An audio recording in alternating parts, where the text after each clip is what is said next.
Non si è voltato dall'altra parte. Marco Vinci ha difeso la sua amica offesa e spintonata sabato sera in piazza San Domenico a Canicattì e per questo è stato ucciso. 2 coltellate allo stomaco e per lui non c'è stato nulla da fare. È morto dentro l'ambulanza che lo stava trasportando all'ospedale Marone Lombardo. I carabinieri hanno arrestato il presunto assassino Daniele Lodato, pregiudicato per spaccio e rapine. A 34 anni era stato arrestato nel 2011 nell'ambito dell'operazione antidroga denominata Panis. L'aggressione è avvenuta intorno alle 2 di notte nella piazza principale del paese, che era piena di giovani. Davanti a un pub, prima la lite per quella spinta, un insegnante di 38 anni, amica di Marco Vinci, bracciante agricolo di 22 anni.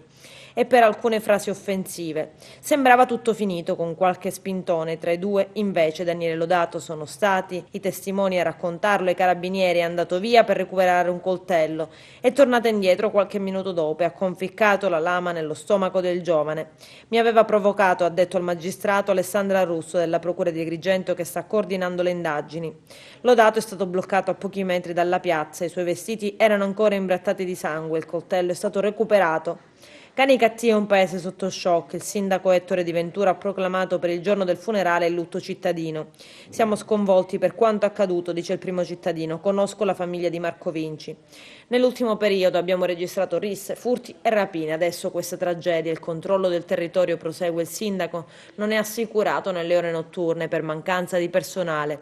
Chiederò al prefetto di convocare il comitato per l'ordine e la sicurezza. E anche l'arcivescovo di Agrigento, Francesco Montenegro, si stringe attorno alla comunità canicattinese. Sono vicino e prego per voi e per la vostra comunità. Queste le parole del cardinale. Ed i canicattinesi si sono già fatti avanti chiedendo che venga intitolata una strada a Marco Vinci.